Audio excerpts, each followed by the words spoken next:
Israel Ramírez, pastor del Centro Cristiano, la Iglesia del Señor en San Antonio, Texas, LSS San Antonio, y una vez más, bienvenido. Continuamos con nuestra serie de enseñanzas tituladas Jesús, el Rey, un estudio del Evangelio según Mateo con aplicaciones prácticas para tu vida, matrimonio, familia y servicio a Dios. Estamos en nuestro tercer tema y al seguir con nuestro estudio del Evangelio de Mateo, recordemos que este tiene como meta presentar a Jesús como el Mesías, el Rey. Mateo usa frecuentemente la frase para que se cumpliese lo dicho. Él se refería a lo dicho en el Antiguo Testamento, pues en su enfoque quiere dejar claro a la comunidad judía que la ley y los profetas se cumplían en Jesús. La semana pasada vimos cómo Jesús, siendo el Rey, pasó por un desierto y fue tentado por Satanás. El día de hoy trataremos del capítulo 8 al 10 de Mateo. Y en nuestro estudio nos enfocaremos en dos de los temas recurrentes en estos tres capítulos a estudiar. Número 1, la autoridad de Jesús como Rey. Y número 2, el llamado que nos hace para servirle. Jesús te llama para servirle. Si te has preguntado cuál es la magnitud de la autoridad de Jesús como Rey y cuál es la mejor manera de agradecer la intervención de su autoridad en nuestro favor, hoy lo conocerás. El capítulo 8 de Mateo inicia diciendo, escucha, léelo aquí. Cuando Jesús bajó de la montaña, lo siguieron grandes multitudes. Y cuando dice que bajó de la montaña, debemos de recordar que en la montaña había dado el sermón del monte, en donde Jesús da las directrices que marcan relaciones y cultura en su reino. Es de notar la comparación que hace Mateo con Moisés y Jesús. Moisés recibió la ley que regía al pueblo de Israel en el monte Sinaí. Jesús en el monte de las bienaventuranzas dijo, ¿oíste que fue dicho? Pero yo te digo, estableciendo su preeminencia sobre Moisés y sus nuevas directrices, no solo para los judíos, pero para todos los que le seguían. Así que Mateo hace una comparativa. Moisés sube a recibir la ley que regiría al pueblo de Israel. Jesús sube al monte no a recibir, pero a dar las directrices que no solamente deberían de regir al pueblo de Israel, pero a todo aquel que le siguiera, a todos sus discípulos. Las leyes, o no eran las leyes, pero las directrices, la cultura que fomentaría el reino de Dios para todos aquellos que le seguimos, entendiendo que la única manera de poder llevar a cabo esas directrices de Jesús que lidian no con una ley externa, sino con el corazón, es a través precisamente de Jesucristo y la transformación que viene a nuestro corazón por el arrepentimiento de nuestros pecados y el Espíritu de Dios. Ahora, así que Jesús baja del monte después de haber dado estas directrices, este fabuloso sermón del monte, y Mateo usarlo como una comparativa a Moisés y utilizar las palabras de parte de Jesús. Oíste que fue dicho, pero ahora yo te digo, poniendo mucha más preeminencia y peso a las palabras de Jesús que a lo que hubiera dicho Moisés. Y precisamente apenas ya bajado del monte, pues la popularidad de Jesús había crecido tanto que grandes multitudes lo siguieron. Así que una gran multitud seguía, y te darás cuenta que en este estudio, aunque era una gran multitud, no todos los que siguen a Jesús son discípulos. Y esta verdad es real tanto en los tiempos que caminó Jesús en esta tierra, tanto en los tiempos de hoy en día. Así que inmediatamente después de terminar sus enseñanzas y bajar del monte, Jesús empezó a manifestar su autoridad para bendecir y ayudar a los necesitados. Si seguimos leyendo, Mateo 8, verso 2 dice, un hombre que tenía lepra se le acercó y se arrodilló delante de él. Señor, si quieres, puedes limpiarme, le dijo. Jesús extendió la mano y tocó al hombre. Sí quiero, le dijo. Quedó limpio al instante, quedó sano de la lepra. Escucha.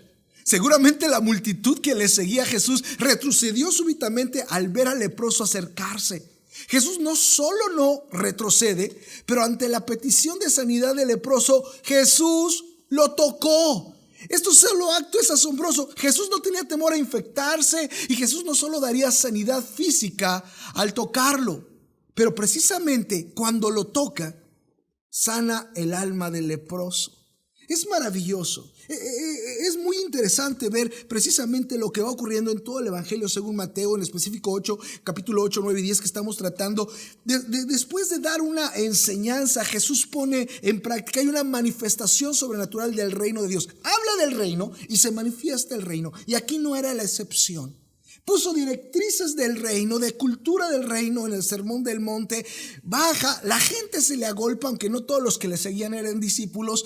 Y en ese contexto se le acerca entonces este leproso. Obviamente la gente le huye a los leprosos, los sacaban de las ciudades a los leprosos. Cuando este leproso se le acerca, seguramente la multitud que le seguía a Jesús se hace para atrás. Tremendamente Jesús no se hace para atrás, al contrario. Ve a este hombre hace una petición de sanidad y Jesús hace lo extraordinario. Jesús pudo habernos sanado con su palabra, como veremos más adelante. Sin embargo, Jesús lo toca. Ya me imagino, es más, imagina un poco conmigo. ¿Te puedes imaginar la expresión de la multitud que seguía a Jesús cuando Jesús extiende la mano para tocar al leproso? Lo que pasa es que la lepra es altamente contagiosa. Por eso nadie quería estar con los leprosos. Si alguien veía a un leproso, empezaba a gritar: leproso, leproso, para que se hicieran a un lado. Jesús le toca. Ya me imagino la expresión de cada uno de ellos. Ahora, en este momento vemos que empieza a ejercer la autoridad del rey. Empieza a manifestar su autoridad, una autoridad preciosa, no sojuzgante, no que se señorea. El hecho de que lo haya tocado implica: yo tengo autoridad para sanar tu cuerpo, tu lepra, pero me interesa cómo está tu corazón, tus emociones, tus sentimientos y cómo quieren que estuviera si era rechazado por todos. Así que cuando digo que Jesús no solo sanó de lo físico, de la lepra a este hombre, sino que sanó su alma y su corazón, es porque el toque de Jesús implicaba: yo te acepto, yo no estoy lejos, yo estoy cerca, yo estoy contigo. Jesús empieza a ejercer su autoridad maravillosa, acercándose y tocando al que nadie quería tocar y sanándolo. Este hombre, el ex leproso, no solamente queda sano del cuerpo, queda sano del corazón. Sigamos adelante. Así que con autoridad Jesús dijo: queda limpio, y al instante este hombre quedó sano de la lepra. Esto nos enseña, amigos, hermanos, que Jesús tiene autoridad sobre la enfermedad. Puedes escribirlo ahí en los comentarios: Jesús tiene autoridad sobre la enfermedad. Si tienes un cuaderno, apúntalo. Si no, ahí en los comentarios: Jesús tiene autoridad sobre la enfermedad. En estos capítulos hay otras instancias en donde Jesús manifiesta su autoridad sobre la enfermedad. Te voy a explicar alguno de ellos. En 8, 9 y 10 de Mateo se narra cómo Jesús sana al siervo de un centurión romano, es decir, un no judío. En el capítulo 8, versículos 5 al 13 está esta historia. Este centurión tenía tanta fe en la autoridad de Jesús que fue encomiado por Jesús, puesto por ejemplo a los demás. La interacción de Jesús con el centurión deja claro que Jesús se manifiesta no solo con los de su pueblo, sino con los que tienen fe en su identidad y autoridad. Es tremendo lo que pasó allí en este capítulo de Mateo con este centurión. Un centurión alejado del pueblo de Dios, un centurión que no era judío, era un gentil. Sin embargo, tenía una fe tan grande que Jesús le encomienda, le celebra y lo pone como ejemplo, porque literalmente este hombre creía específicamente en la autoridad de Jesús. Es el contexto en el que se maneja con el centurión. El centurión dice: no tienes que ir a orar por él, tú dile la palabra, porque yo soy un hombre bajo autoridad y lo que yo digo que se haga, se hace. Básicamente le estaba diciendo: tú eres el rey, tú tienes la autoridad sobre la enfermedad, tú tienes la autoridad por sobre todas las cosas, tú nada más necesitas decirlo y así será. Y el siervo del centurión fue sano en esa hora, porque Jesús tiene autoridad sobre la enfermedad. Y seguía pasando los milagros, seguía manifestándose la autoridad a Jesús, de tal manera que llega a la casa de Pedro y sana a la suegra de Pedro. Ahora, en esta instancia hay un precioso cuadro, porque después de que Jesús sana de la fiebre a la suegra de Pedro, lo que hace la suegra de Pedro es maravilloso. Da una excelente respuesta de agradecimiento al ser sana por Jesús. Mateo 8:15 dice: Jesús le tocó la mano y la fiebre se le quitó. Luego ella se levantó y comenzó a servirle. Se levanta y le sirve. Se levanta y le sirve. Ella está agradecida. Ella estaba enferma. Ella recibió un toque del poder y la autoridad de Jesús. Y lo que hace es levantarse y servirle. Déjame hacerte una pregunta. ¿Cómo agradeces tú las bondades de Jesús en tu vida? ¿Qué haces para agradecerle a Jesús tus bondades? Te hago una pregunta. ¿Jesús ha sido bondadoso contigo? ¿Jesús te ha ayudado? ¿Jesús te ha sacado adelante? ¿Jesús te ha bendecido? Podría decir algunos de ustedes: ¿Jesús te ha sanado? Si Jesús te ha sanado de algo, ponlo en los comentarios. Y mi pregunta es muy clara: ¿cómo tú le agradeces a Jesús su bondad para tu vida? Porque la suegra de Pedro fue muy clara. La suegra de Pedro, al ser bendecida, al recibir de la bendición de Jesús, se levantó y sirvió. ¿Cómo lo haces tú? Bien, sigamos con las manifestaciones de Jesús sobre la enfermedad. También Jesús sana a un paralítico en estos capítulos, y este suceso descrito en el capítulo 9 del 1 al 8 nos enseña que en este caso el hombre estaba paralítico, escucha, por causa de sus pecados.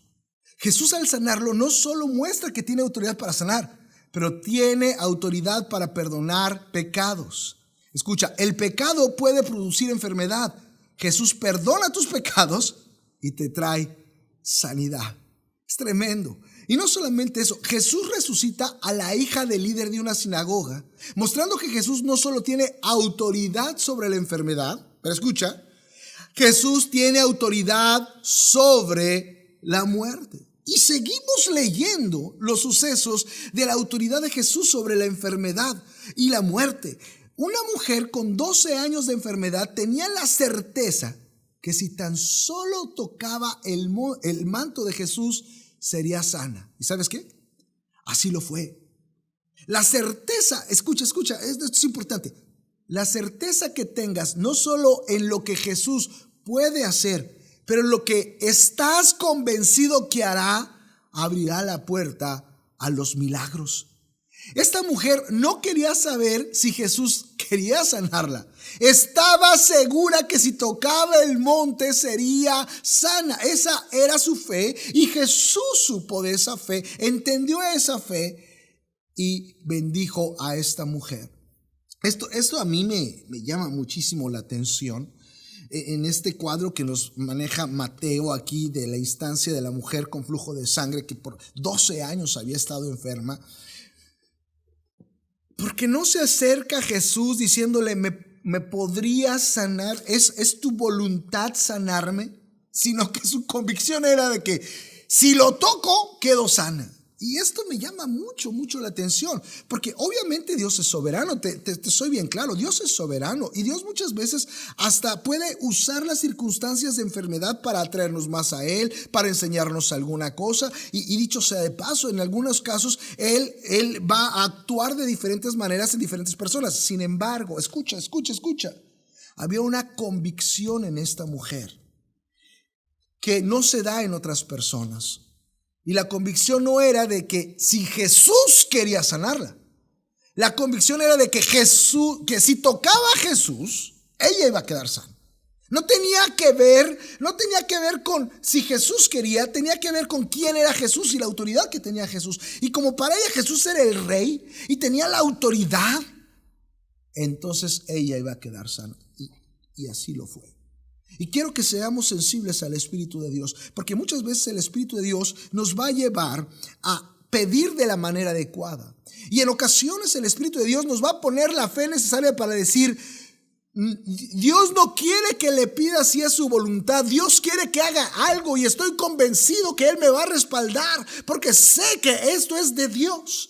Y tenemos que dar los pasos de fe como los dio a esta mujer y Dios nos va a respaldar. Es muy importante que quede en tu corazón y se guíe en las manifestaciones sobrenaturales. Dos ciegos reciben la vista. Estos ciegos no podían ver, pero sí reconocían quién era Jesús. Ellos gritaron: Jesús, hijo de David. Es decir, Jesús, tú eres el Mesías, tú eres el Rey. Qué gran enseñanza, amigos. Quizá puedas estar limitado en muchos aspectos de tu vida, pero si estás convencido que Jesús es Rey por sobre todo y te ama, verás la manifestación de Dios. Por último, en el capítulo 9, versículo 32 y 34, Jesús le devuelve el habla a un mudo. En sí, era un demonio quien causaba su incapacidad. Jesús echa fuera el demonio de la persona y esta persona es sana. Esto nos enseña que algunas enfermedades pudieran tener una raíz demoníaca, pero también nos enseña que Jesús tiene autoridad sobre el mundo de las tinieblas. Los demonios se le sujetan. También vemos esto, al Jesús liberar a los endemoniados gadarenos. Literalmente cientos de demonios se sujetaron a su orden al instante. Jesús es Rey y las tinieblas le obedecen. Así que vemos, por ejemplo, en esto que estamos viendo de la manifestación de la autoridad de Jesús sobre las cosas, que Él tenía autoridad para sanar. Pero no solamente eso, vemos que algunas enfermedades pudieran ser ocasionadas por pecado, como aquel que le perdonó el pecado, mostrando la autoridad de Jesús como Rey para perdonar pecados y fue sano. Así es, no todas, pero hay algunas enfermedades que pudieran tener alguna raíz de pecado. La buena noticia es que independientemente de la raíz, si es de pecado o no, Jesús puede perdonar pecados y esto va a traer sanidad. En estos dos últimos casos que estamos viendo, el caso del mudo y de los gadarenos, que también se narran en el 8, 9 y 10 de Mateo, eran situaciones producidas por demonios. Es decir, la obra demoníaca puede causar ciertas condiciones de deficiencia fisiológica. Y obviamente ese tipo de situaciones Jesús las trata poniendo su autoridad sobre el reino demoníaco. ¿Te das cuenta? A los demonios no se les simplemente se les dice, bueno, Señor, pues a ver si me ayudas. A los demonios se les tiene que hablar con autoridad, la autoridad que solo viene a través del nombre de Jesús. Inclusive también la palabra de Dios dice, en este caso en Lucas: hollaréis, pisaréis serpientes y escorpiones y toda fuerza del enemigo y nada te va a dañar. Esa es una promesa de Jesucristo. Jesús tiene autoridad sobre la obra demoníaca. Jesús es el Rey. ¿Podrías poner allí en los comentarios: Jesús es el Rey? ¿Jesús es el Rey? Bien, Jesús, si empezamos a leer el capítulo 9 del versículo 35 al 38, dice que Él recorría todos los pueblos, aldeas, enseñando en las sinagogas y proclamando el nuevo mensaje del reino y sanando a toda clase de enfermedades y dolencias. Pero escucha, cuando Jesús veía a todos los que seguían, sentía compasión por ellos, pues estaban agobiados e indefensos. Eran como ovejas que no tienen pastor. Entonces Jesús le dijo a sus discípulos, a sus seguidores: la cosecha es mucha, pero los trabajadores son pocos. Por eso, pidan al Señor, dueño de la cosecha, que envíe trabajadores para recogerla. Escucha, la necesidad era y es abrumadora. Un hombre, aunque este fuera el Rey Jesús, no podía abarcar y suplir todas las necesidades y tampoco era su plan. Así que les dice a los 12 y nos dice a nosotros el día de hoy: la cosecha es mucha, pero los trabajadores son pocos. Por eso, pidan al Señor, dueño de la cosecha, que envíe trabajadores para recogerla. Jesús hace un llamado a orar y colaborar en su obra. La necesidad es mucha y se requieren discípulos de Jesús que no solo quieran seguir a Jesús, pero también estén dispuestos a trabajar para bendecir a las personas. Jesús llama a sus discípulos y les da autoridad e instrucciones para ser de bendición y llevar al reino de Dios a cada persona. Así empieza el capítulo 10 de Mateo. Él dice, Jesús llamó a sus 12 discípulos y les dio autoridad para expulsar a los espíritus impuros y para curar toda clase de enfermedad y dolencia. Mateo 10:1. Escucha, Jesús ahora te está llamando a ti. Te quiere dar autoridad y capacidad para llevar bendición del reino a toda persona, ciudad y nación. Jesús te está llamando. Déjame preguntarte, ¿cuál es tu respuesta a la misericordia de Dios sobre tu vida? Sería muy bueno que nuestra respuesta fuera como la suegra de Pedro, que después de recibir la bendición de Jesús, se levantó y le sirvió. ¿Cuál es tu excusa para no hacerlo? ¿Cuál es tu excusa para no servir? Quizás sea como aquellos que querían seguir a Jesús, de los cuales habla Mateo en el capítulo 8. A uno de ellos que tenía mucho conocimiento de las Escrituras, Jesús le dijo que no tenía dónde recostar su cabeza. Le dijo literalmente, las zorras tienen cuevas y las aves tienen nidos, pero el Hijo del Hombre no tiene dónde recostar la cabeza. Realmente lo que Jesús le estaba diciendo es, quizá no estés dispuesto a dejar tu comodidad por servirme. Jesús nos está llamando a dejar nuestra comodidad, nuestras agendas, nuestra manera de vivir para seguirle y ser de bendición a los demás. ¿Estás dispuesto a dejar tu comodidad para servir a tu iglesia, al prójimo en general? Escucha, Jesús te está llamando. La excusa de otro hombre fue, Señor, déjame ir primero a enterrar a mi padre. Jesús le contestó, sígueme y deja que los muertos entierren a sus muertos. Lo que está interaccionando nos enseña que muchos pondrán la excusa de la familia para no servir a Jesús. Diremos, primero tengo que sacar algunas cosas adelante con la familia. Mira, no me malentiendas, darle prioridad a la familia es muy importante. Sin embargo, escucha, debemos entender que si bien el que no provee para su hogar ha negado la fe y es peor que un incrédulo, también debemos entender esto. Escucha, el servicio a Dios inicia con tu familia, pero no se detiene allí. Se debe extender a la familia de Dios en tu iglesia y a la comunidad en general. Tú puedes decir que tú quieres seguir y servir a Jesús, pero si no estás dispuesto a dar de tu tiempo, tus talentos y economía a tu prójimo, entonces, amigos, hermanos, son solo palabras. Quiero que entiendan que Jesús nos está llamando a ponerlo como prioridad. Por último, te quiero decir que Jesús llama a quien Él quiere. En el capítulo 9, Jesús llamó a Mateo, alguien visto como un pecador y no aceptado por la sociedad judía. Mateo atendió el llamado de Jesús y le siguió. Esto nos enseña que Dios te llama a servir, no importa tu historia, contexto, estatus o lo que otros digan de ti. Lo que importa es tu respuesta a Jesús. Amigos, hermanos, la necesidad es mucha y los dispuestos a servir pocos. Escucha, Jesús te está llamando. Así es. Servir a Jesús tiene un precio. Tu decisión puede traerte problemas familiares, cuestionamientos de propios y extraños, pérdidas de oportunidades laborales y económicas, sacrificios de tiempos personales, pero nunca debemos dejar de considerar que Jesús dijo lo siguiente: el que ama a su papá o a su mamá más que a mí, no le doy el honor de ser mi seguidor. El que ama a su hijo o a su hija más que a mí, tampoco puede ser uno de mis seguidores. El que no acepta la cruz que se le entrega al seguirme, no merece ser de los míos. El que se aferra a su vida, la perderá. Pero el que da su vida por mí, la encontrará. El Rey te está llamando. ¿Responderás? ¿Le seguirás?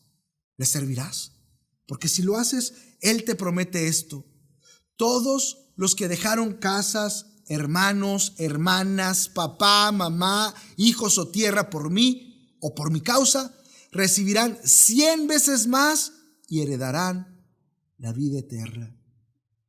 La necesidad es grande y mi oración es que Dios envíe obreros a su mies. La cosecha está lista. El Rey te llama. ¿Le seguirás? Ora a Dios. Dile: heme aquí, Señor. Estoy agradecido por todas tus bondades. Te lo mostraré sirviéndote. Y después, ve, habla con tu pastor y dile: quiero servir en mi iglesia. También sé sensible al Espíritu Santo. Él te mostrará cómo servir también aún más allá de la familia de Dios. Escucha, recuerda, el Rey te está llamando. El Rey te está llamando. El Rey te está llamando. Agradécele. Sé agradecido por todo lo que Él ha hecho en tu vida sirviéndole. Como Mateo, deja lo que estás haciendo y síguele. Sí implica sacrificio, sí implica situaciones a veces de conflicto, pero ¿qué es más importante que Dios en tu vida? ¿Qué es más importante que Dios? Créeme. Si tú quieres hallar una plenitud en todo lo demás, lo único que vas a encontrar es que te vuelves a sentir vacío. La plenitud se encuentra en donde la voluntad de Dios está. Voy a repetirte esto. La plenitud se encuentra en donde la voluntad de Dios está. Y el Rey Jesús te está llamando. Agradece su bondad sirviéndole. El Rey Jesús te está llamando. Agradécele su bondad en tu vida, sirviéndole. Amigos, hermanos, es mi oración que esta enseñanza haya sido de bendición para su vida. Y como siempre, quiero darles un regalo. Si están interesados en el manuscrito de la enseñanza que hoy compartí, escriban en los comentarios "yo", y con gusto se la regalamos, se la haremos llegar por su Messenger. Si estás en San Antonio, te invito la próxima semana a acompañarnos en nuestros servicios presenciales. Escríbenos en un mensaje para más información.